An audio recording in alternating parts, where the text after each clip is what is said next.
too, I guess. Okay. So in this selection of 3 chapters that we read, in chapter 6, Bruner spends a lot of time particularly focusing on the mountain fortress of Masada and the religious mass suicide of the zealots, I'm not sure, of Israel. So what he says is sites like Masada frequently tell national stories and are rarely monologic. He says these types of sites and stories will integrate society, encapsulate ideology, and create social order. He also says that sites like Masada create a versatility of interpretation, which allows for conflicting readings and challenging voices to present their side of the story. He says that the semiotic openness of the narrative creates potential for contradictory explanations of world order and ideologies at war. So with constitutive sites like the Masada, he says there's always a debate over interpretation and the use of the story. So who has the right to tell the story, whose story is the right story, and what kind of messages are being spread across with the telling of the story. So he talks, after this, he begins to talk about the authoritative voices and the challenging voices that arise. So authoritative voices will attempt to fix meanings and tend to stabilize order. Challenging voices will question the established meanings and tend to be deconstructive. So following this, he starts to talk about dialogic narration, which is coined by Mikhail Bakhtin, who says that stories are told in voices, not just oppositions or syntagmatic functions of action. In particular, he says that the dynamic chorus of styles that voice the social and ideological positions they represent is what's happening in a dialogic narration. He also says on page 170 that stories are polyphonic, and that language is alive, stratified, and heteroglot. There's no static representation of reality, and there's not a language, but instead there are many overlapping, intersecting, and contradictory languages. So he says that each story is a dialogic process of many historically situated particular tellings. Also, narration refers to a process, not an entity. Narration is also the discourse rather than the text, and is also interpretation and feeling rather than an abstract sequence of events. So narration, he says, includes voice, point of view, positioning of the narrative within discourse. So this includes the challenging voices or the authoritative voices, the point of view, who has something to gain or lose from this, and then the position of like, do you have the power to tell the story or do you not?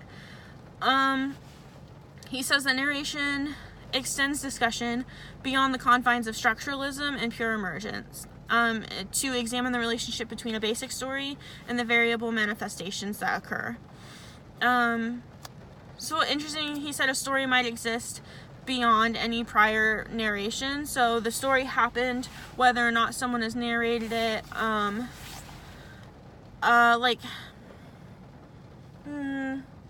Things happen and then we tell the stories, and there may not have initially been a story there, but what we choose to tell creates the narration of the story.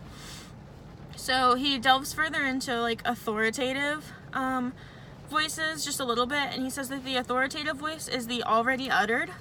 It is the prior discourse backed by legal, political, and moral authority, and it occupies the dominant position and represents the official line sponsored by the state. So the authoritative one is pretty difficult for the challenging voice to like beat out in terms of like who should be heard, because authoritative is like almost always going to have the automatic position of power. But after that, he starts to talk about the 3 levels of dialogic narration.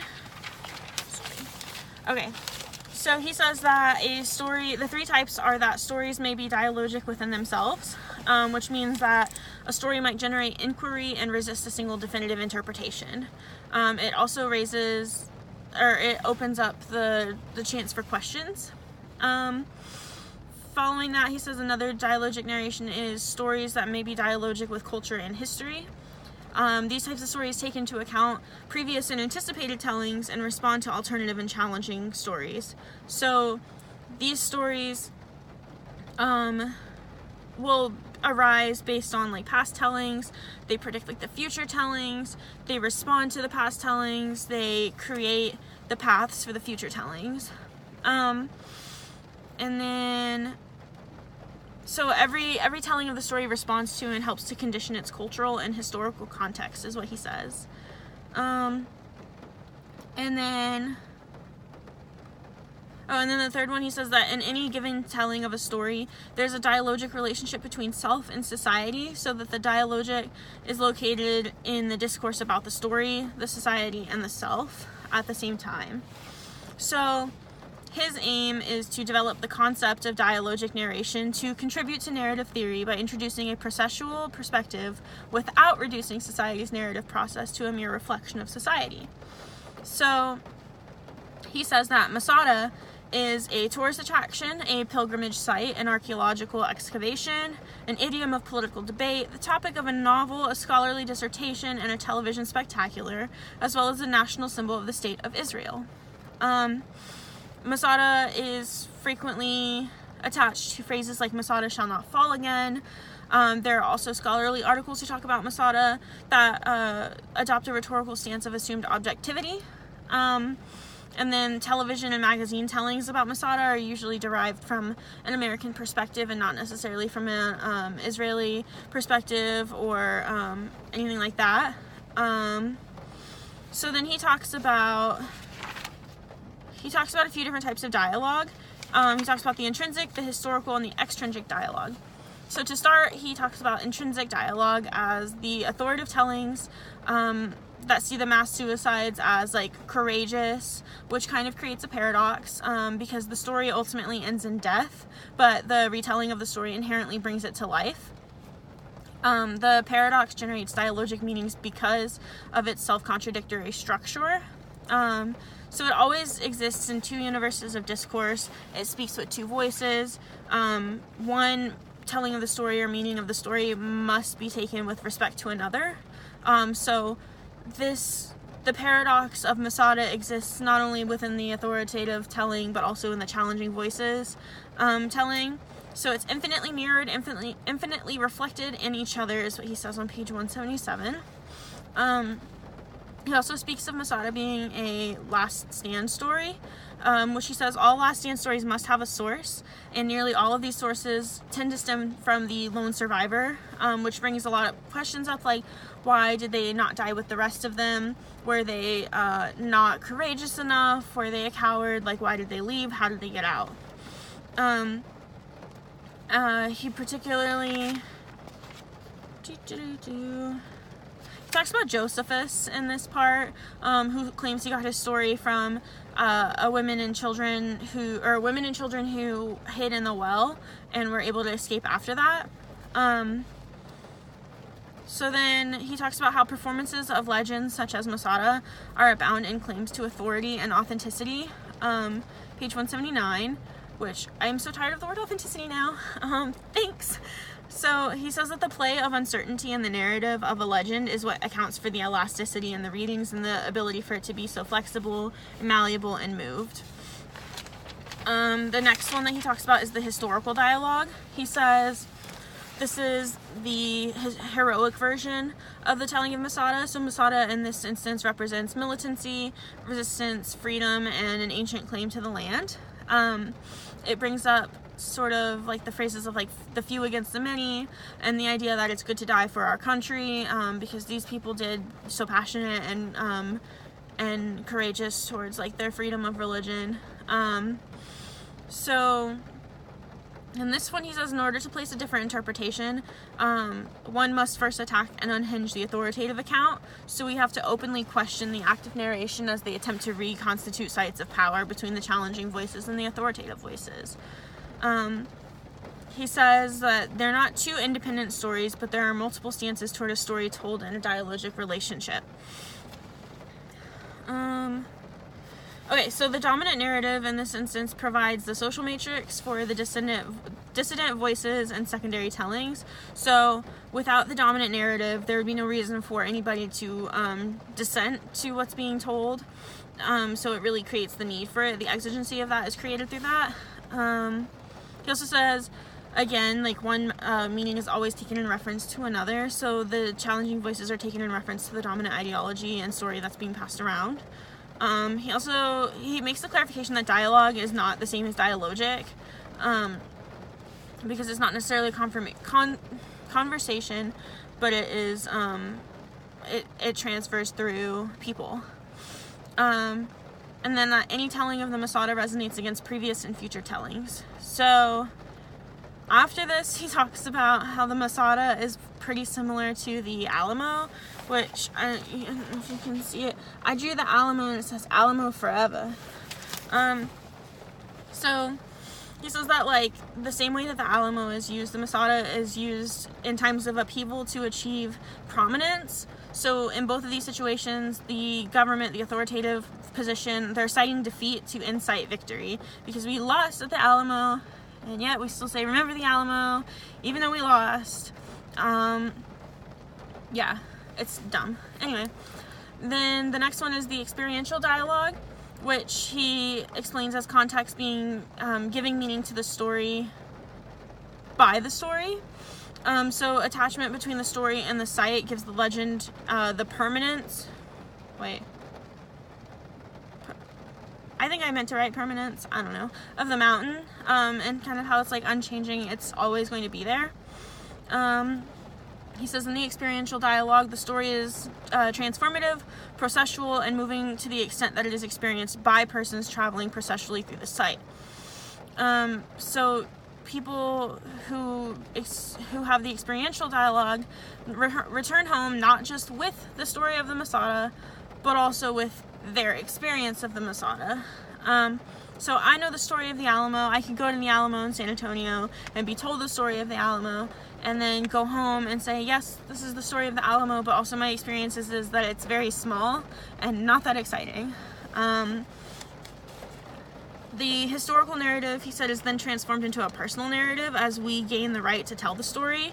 So my experience with the Alamo creates my right to tell my story about the Alamo. And then this story then reverberates through history and ourselves. So then in chapter 7, he begins to talk more about the tourist industry and goes back to what he was speaking on about his time in Indonesia.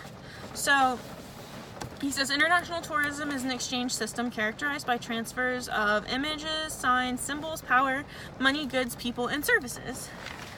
So he says that the tourism industry is aggressive in ever seeking new attractions for its clients. This includes often getting access to formerly difficult to access places, and that tourism often has no respect for national boundaries except for in places where tourism is actually restricted and prohibited. He says tourists typically are seeking the exotic, the erotic, and the happy savage. They look for places that are seen as untouched by civilization. And the way that they go about this actually suppresses the true conditions of the insert name of third world country here life. In this case, Bali. He goes into discussing touristic border zones again and says that touristic border zones are constructed and ever shifting, and are created and comprised of an ever-changing moving population. He says tourists are always present, always in motion, and changing constantly, which we talked about before. We said like audiences are constantly changing, and so the performances are constantly changing because context is everything. He then says that the touristic border zone is an empty stage waiting for performance time, which I really enjoyed, because if that's the case for these third world countries that are putting on like performances of their culture, that is really exactly what it is. It's an empty stage waiting for an audience that they may perform to. So while tourists see the site as leisure and exoticization, natives will see the site as work and a source of income. Which is kind of how I feel working at a mall right by the airport. People are like, wow, this place is so big. And I'm like, yeah, I guess so. That'll be $10. So additionally, he says that what the tourists typically see as unspoiled and undiscovered are really actually carefully manufactured and sold. He says, Borderlands, well, he didn't say, he quoted somebody, I forgot who it was. quoted someone who said borderlands are seen as sites of cultural production and struggle, and the tourists typically, like the upper to like middle upper class rich tourists, will come in and they make a conscious effort not to see the third world presence, or they selectively see the third world presence and like exacerbate the poverty and the crime and the drugs and etc. He says they go there to collect souvenirs, to experience, to get an education, and to collect images of the exotic other. They place the post-colonial subject in a new narrative frame. So Bruner was particularly interested in figuring out how tourists do just this, so he begins to like dissect his method some more, which his method stemmed from the observation that it's very difficult to penetrate a tour group from the outside when they're already midway through the tour. So his method included choosing to share the adventure as a common journey as a tour guide. So he wants to know, are tourists really searching for authenticity? That's his question on page 195. So he says that tourism co-ops ethnography. He says that a lot of ethnographers tend to see tourism as the illegitimate child that is not usually recognized by the ethnographers. But he wants to know how we distinguish the two. So he says that, I thought it was funny, he talked about Geertz, and her like aura of disdain for the tourists, and how like she wouldn't really make eye contact. She was very like avoidant, and said like that she was only inviting them to help her paint her friend, not to like actually help engage the tourists.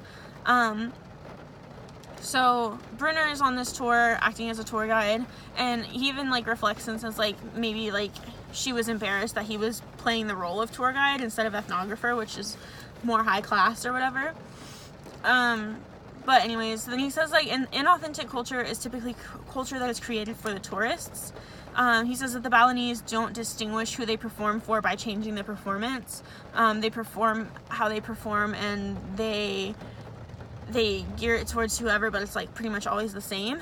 And then Bruner reflects again on how he had become, during his method and time as a tour guide, he became a tourist object, a sort of built-in authenticator is what he says.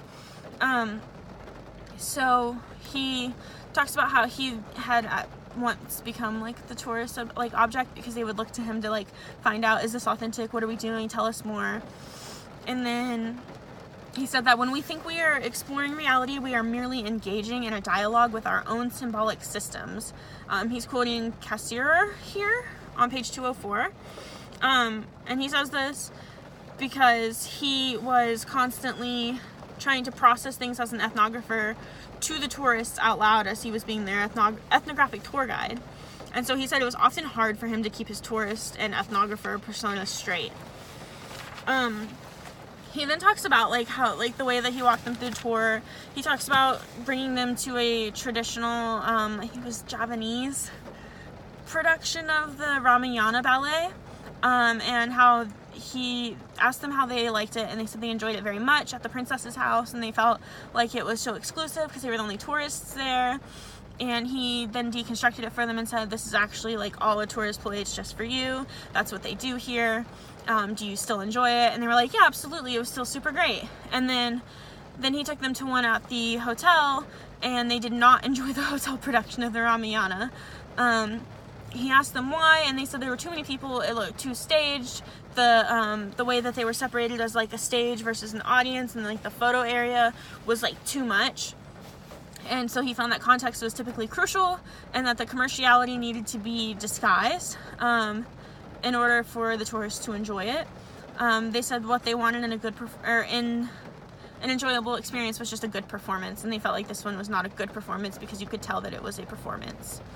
So then on page 209, he brings up like a really good point, and he says that he believes that in the study of tourism, the issue of authenticity has been overdone, and that instead it would be more productive to pursue metaphors of theater and of border zones and the way that they operate and the way that tourists typically gain their experiences and their positive experiences at that.